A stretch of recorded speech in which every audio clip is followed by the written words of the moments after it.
est grâce, tout est grâce, tout est grâce. Oh,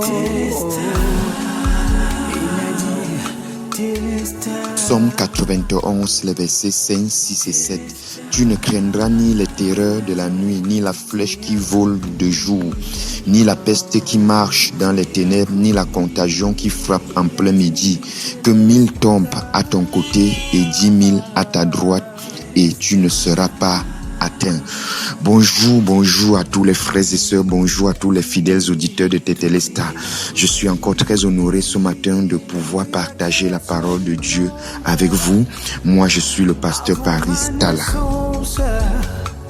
Il avait tout prévu afin que je sois sauvé. Alors, bien-aimés, ce matin, nous sommes dans le livre de Psaume 91. Vous savez le contexte dans lequel nous sommes aujourd'hui. Vous savez cette pandémie qui frappe le monde aujourd'hui, cette pandémie de coronavirus.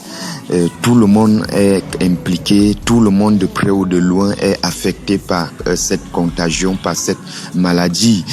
Que ce soit sur le plan sanitaire, beaucoup de personnes sont mortes déjà, beaucoup de personnes sont affectées par cette maladie, beaucoup de gens sont contaminés.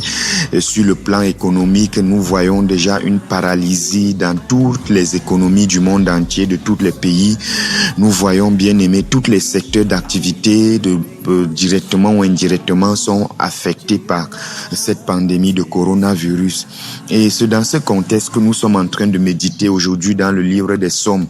Et quand nous jetons un coup d'œil dans toute la Bible, bien aimés, nous allons constater que Dieu lui-même a été toujours à l'origine de beaucoup de choses qui se sont passées. Quand je ne vais pas aller très loin, je pense déjà dans le livre d'Exode, nous avons vu les plaies qui ont frappé l'Égypte et qui venaient de Dieu. Nous voyons dans le livre des chroniques de Samuel, nous voyons comment Dieu envoyait chaque fois la peste. Dieu envoyait parfois la peste de plusieurs sortes, que ce soit les maladies, que ce soit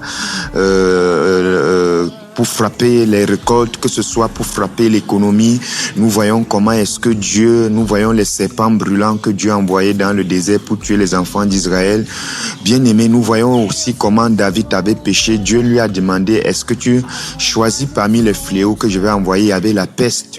Et nous voyons comment des milliers de personnes sont mortes, bien aimés.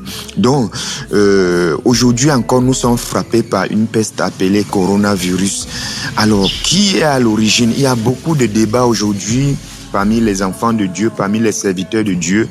Certains disent c'est le diable qui est à l'origine de cette pandémie. D'autres disent non, c'est Dieu qui est à l'origine de cette pandémie.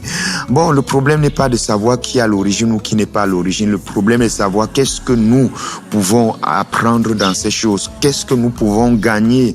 Qu'est-ce que nous pouvons tirer qu'est-ce que nous pouvons apprendre comme leçon dans cette pandémie, bien-aimée? Qu'est-ce que je dois gagner en tant que chrétien? Toujours est-il que la volonté de Dieu, c'est que beaucoup de gens puissent être sauvés, que beaucoup de gens parviennent au salut, que beaucoup de gens reçoivent l'évangile et soit sauvé. Alors, entrer dans le débat qui est à l'origine ou qui n'est pas à l'origine, prier contre ça ou prier ne pas prier contre ça, toujours est-il que la volonté de Dieu vienne toujours à s'accomplir. Moi, je ne peux pas empêcher la volonté de Dieu de s'accomplir. Toi, tu ne peux pas empêcher la volonté de Dieu de s'accomplir. Mais la volonté de Dieu aussi, c'est que nous recevons le salut, c'est que nous soyons sauvés. Alors, bien-aimés, le texte que nous lisons dit, tu ne craindras ni les terreurs de la nuit, ni la flèche qui vole en plein jour. Donc, Dieu m'interpelle aujourd'hui à ne pas craindre. S'il y a quelqu'un que je dois craindre, c'est Dieu. Ce n'est pas la contagion. Ce n'est pas coronavirus que tu dois craindre. Oui, bien-aimé, souviens-toi, Jésus disait dans le livre de Matthieu que n'ayez pas peur de ceux qui peuvent tuer la chair et qui ne peuvent tuer l'âme, mais ayez plutôt peur de celui qui peut tuer à la fois l'âme et la chair. Donc nous devons plutôt craindre Dieu. Il y a beaucoup de personnes qui vont échapper à coronavirus mais qui n'échapperont pas à l'enfer. Et il y a certains qui n'échapperont pas à coronavirus mais cependant qui vont se retrouver auprès de Dieu. Alors le problème n'est pas coronavirus. Le problème c'est est-ce que tu es en paix avec Dieu? Dieu. Le problème, c'est que, est-ce que tu as écouté l'évangile? Est-ce que tu acceptes l'évangile? Savez-vous que Jésus-Christ est venu dans ce monde afin de régler un problème qui était le problème du péché? Aujourd'hui, les gens ont plus peur de coronavirus que peur du péché. Aujourd'hui, les gens peuvent tout faire pour échapper à coronavirus, mais personne ne fait rien pour échapper à l'enfer. Et comment puis-je échapper à l'enfer?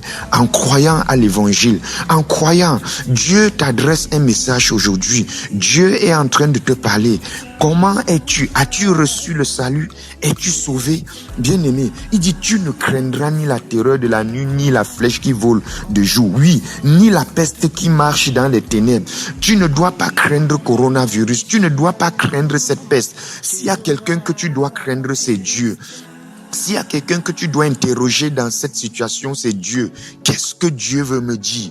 Qu'est-ce qu'est le message que Dieu m'adresse depuis ma naissance et que je n'ai jamais prêté attention? Oui, coronavirus peut créer un environnement, une atmosphère favorable à certaines personnes de se retourner vers Dieu et de penser à Dieu.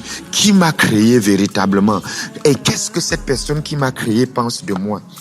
Donc, bien-aimé, pense à ça. 1000 tombera à ton côté et 10 000 à ta droite et tu ne seras pas atteint. Es-tu en train de craindre le coronavirus? Il y a pire que coronavirus, bien-aimé. Oui, c'est qui? C'est l'évangile, c'est l'incrédulité.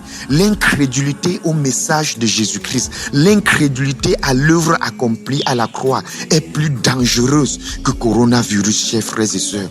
Toi qui m'écoutes aujourd'hui, oui, tu as pris toutes les précautions pour que tu ne sois pas atteint.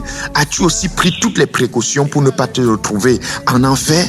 Oh, Dieu t'interpelle aujourd'hui. Alors, chers frères et sœurs, Psaume 91 nous dit de ne pas craindre. Confine-toi. Le véritable confinement se trouve dans la parole de Dieu.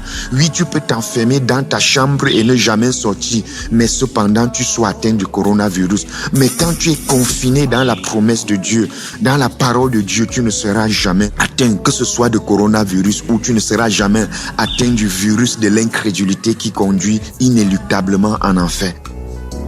Tout est accompli. Alors nous venons comme ça d'écouter une méditation produite par la Midi-Grade, la mission de la dispensation de la grâce de Dieu. Notre devise, c'est vivre, prêcher la grâce et l'amour inconditionnel de Dieu manifesté en Jésus-Christ. Tu peux nous contacter à YouTube, Facebook avec le nom Midi-Grade ou tout simplement à WhatsApp 675 27 16 77. Bonne journée.